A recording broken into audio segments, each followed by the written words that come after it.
Now you can start, Akash Kumar. आदरणीय अतिथिगण, निर्णायक मंडल समिति एवं यहाँ पर एकत्रित मेरे युवा साथियों को मेरा जोहार। मैथिली शरण गुप्त जी की एक पंक्ति है ना कि हम क्या थे, क्या हो गए हैं और क्या होंगे अभी, आओ विचारे मिलकर ये समस्याएं सभी।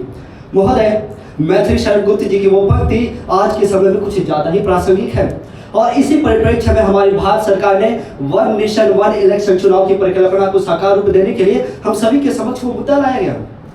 आज हमारे पास ये बेहतरीन उदाहरण है कि हम अपने देश को वन नेशन वन इलेक्शन करवा के पूरे विश्व में वो कीर्तिमान स्थापित करें, जो पूरे विश्व के लिए एक सोचने का विषय तो है ही, साथ ही साथ आगे बढ़ने का भी विषय है।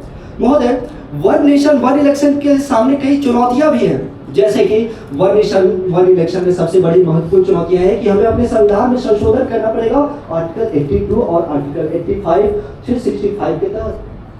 साथ ही साथ इसे संघवाद के समय भी काफी चुनौतियां देखने को मिल सकती हैं। महोदय, इसके साथ ही साथ एक और चुनौती ये भी देखने को मिल सकती है कि हम जनता के सामने उत्तरदायित्व की कमी देखने को मिलती है। अटल बिहारी वाजपेयी जी की एक पंक्ति है कि चुनाव इसलिए करवाए जाते हैं ताकि जनता को अपने नेताओं को परखने की शक्ति मिल सके।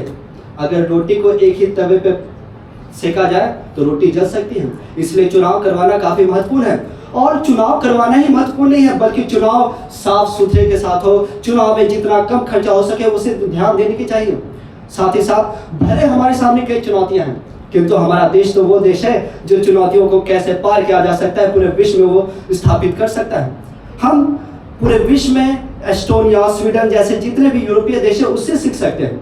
और वन नेशन वन इलेक्शन कोई आज के समय में कोई नई महत्वपूर्ण मुद्दा नहीं है।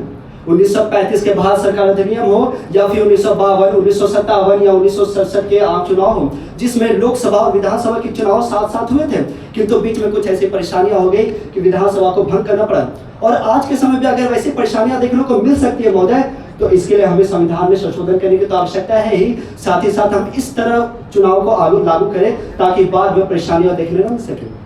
हम जो चुनाव में बहुत सारे खर्चे होते हैं, आज के समय में मैंने आज ही यहाँ पे न्यूज़पेपर देखा, दैनिक भास्कर की रिपोर्ट के अनुसार आज लास्ट पेज में हमारे युवाओं में 46% चुनाव में कमी देखने को मिल रही है। क्यों? इसका सबसे महत्वपूर्ण मुद्दा तो यही है कि जनता, जितने भी युवा है, हम चुनाव के सामने आकर्षित नहीं हो पाते हैं, हम उसे अपने समक्ष देखने नहीं सकते हैं। इसके लिए सबसे आवश्यक है कि हम युवाओं को इसके लिए आगे आना होगा, केवल सरकार के भरोसे नहीं रह सकते हैं, क्योंकि हमारा देश 65.79% युवा आबादी की जनसंख्या वाला देश है और हम अपनी इसी युवा आबादी के दम पर पूरे विश्व में वन नेशन वन इलेक्शन करवा के एक कीर्तिमान स्थापित कर सकते हैं।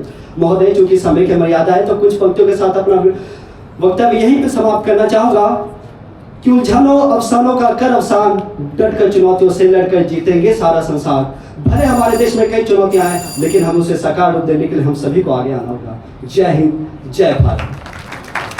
बहुत बहुत धन्यवाद।